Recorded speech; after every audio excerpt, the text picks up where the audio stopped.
Hi friends, welcome to Nandu life style 2025. இப்போ நம்ம பார்த்திங்கன்னா எங்கள் வீட்டில் தரையில் இருக்கிற செடிகளை பார்க்கலாம். ஃபஸ்ட்டு பார்த்திங்கன்னா பாவற்காய் வந்து 2 கொடி போட்டிருக்கேன். நல்லா படர்ந்து இப்போ தான் வந்து பிஞ்சு பிடிக்க ஆரம்பிச்சிருக்கு. அடுத்து வந்து பீர்க்கங்காய் வந்து 3 கொடி போட்டதில் 1 கொடி மட்டும்தான் வந்து இப்போதைக்கு காய் வச்சிட்ருக்கு. அதுவும் நல்லா வந்துட்டுருக்கு.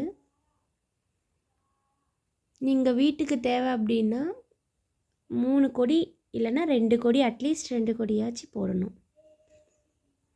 அப்போது சவுச்சவ் இது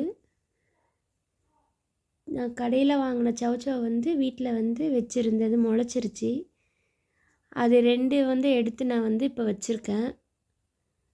அது பார்த்திங்கன்னா இப்போ தான் வந்து கொடி ஸ்டார்ட் ஆகுது. அது எப்படி காய் வருதுன்ட்டு பார்க்கலாம். நெக்ஸ்ட்டு இது பார்த்திங்கன்னா புடலங்காய் இப்போ தான் பூ பூக்க ஆரம்பிச்சிருக்கு, காய் வரல. அடுத்து இது பார்த்திங்கன்னா சொரக்காயும் இப்போ தான் பூ பூக்க ஸ்டார்ட் ஆகிருக்கு, இன்னும் பிஞ்சு எடுக்கலை. நெக்ஸ்ட் இது பார்த்திங்கன்னா பூசணிக்காய் பக்கத்துலேயே வந்து கத்திரிக்காய் இருக்குது. பப்பாளி செடியும் 2 வச்சுருக்கேன். அடுத்து எங்கள் தோட்டத்தில் கொத்தவரங்காய் இருக்குது. கொத்தவரங்காய் வச்சு இப்போ 1 மந்த் ஆகுது. இப்போ தான் வந்து பூ எடுத்து பிஞ்சு எடுக்க ஆரம்பிச்சிருக்கு. நீங்கள் ஒரு 4 செடி வச்சுருந்தீங்கன்னாவே உங்கள் வீட்டுக்கு 4 பேருக்கு தேவையான கொத்தவரங்காய் வந்து அறுவடை பண்ணிக்கலாம். பாருங்கள், இப்போ தான் வந்து நிறைய பிஞ்சு வந்து ஸ்டார்ட் ஆகுது. நீங்கள் 2 நாளுக்கு ஒன்ஸ் வந்து நீங்கள் எடுத்துக்கிட்டே இருக்கலாம். 1 வீக்கு நீங்கள் சேர்த்து வச்சுருந்து அப்புறம் ஒரு பொரியல் செய்யலாம். அடுத்து எங்கள் தோட்டத்தில் 3 வகையான கத்திரிக்காய் வச்சுருக்கேன். இது பார்த்திங்கன்னா பிளாக் பியூட்டி, நல்லா டார்க் பிளாக்கில் இருக்கும், குண்டு குண்டாக இருக்கும். இது ஒரு ரகம் வச்சுருக்கேன்.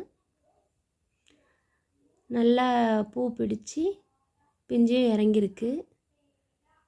நெக்ஸ்ட்டு பார்த்திங்கன்னா பர்பிள், அதே வந்து சின்ன காயாக இருக்கும், கொத்தாக வைக்கும். அந்த வெரைட்டியும் வச்சுருக்கேன், அது நீங்கள் பார்க்கலாம். இப்போ க்ரீன் கலரும் வச்சுருக்கேன். க்ரீன் கலர் வந்து இன்னும் காய் எடுக்கலை. காய் வந்த அப்புறம் உங்களுக்கு வீடியோவில் காமிக்கிறேன்.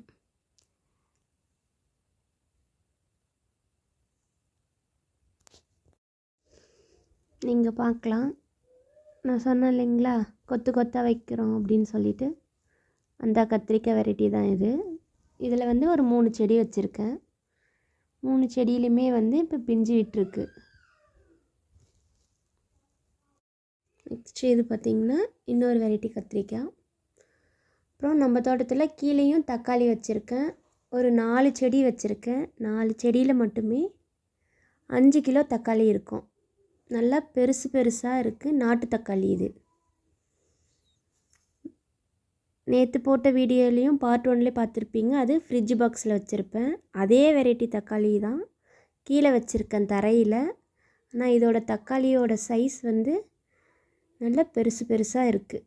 ஒரு செடியிலே வந்து 1 கிலோ 2 கிலோ அளவுக்கு காய் பிடிச்சிருக்கு. கீழே வந்து ஒரு 4 செடி வச்சுருக்கேன் நான். 4 செடியிலுமே தக்காளி காய் நிறைய இருக்குது. நம்ம பழுக்க ஒன்று ஒன்றா அறுவடை பண்ணிக்கலாம். இது இப்போ காயாக தான் இருக்குது. நெக்ஸ்ட்டு பார்த்திங்கன்னா வெண்டைக்காய் செடி வச்சுருக்கேன். வெண்டைக்காய் செடியுமே நான் 10 செடி வச்சுருக்கேன். இப்போ தான் அதில் ஒரு காய் ஸ்டார்ட் ஆகுது. ஒரு நாள் விட்டு ஒரு நாள் நான் எடுத்துக்கிட்டே இருக்கேன். பார்த்திங்கன்னா தெரியும், வெண்டைக்காய் ஒரு செடியிலே வந்து சைட் பிரான்ச் வந்து நிறைய காய் இப்போ தான் ஸ்டார்ட் ஆகுது. நெக்ஸ்ட் இது பார்த்திங்கன்னா சுண்டைக்காய் செடி, இப்போ தான் சின்ன செடியாக இருக்குது. அடுத்து மணத்தக்காளி செடி வச்சுருக்கேன். இது வந்து நான் காய்க்காக செடி வளர்க்குறேன். இந்த காயை வச்சு நம்ம புளிக்குழம்பு செய்யலாம். சூப்பராக இருக்கும். தேங்க்யூ.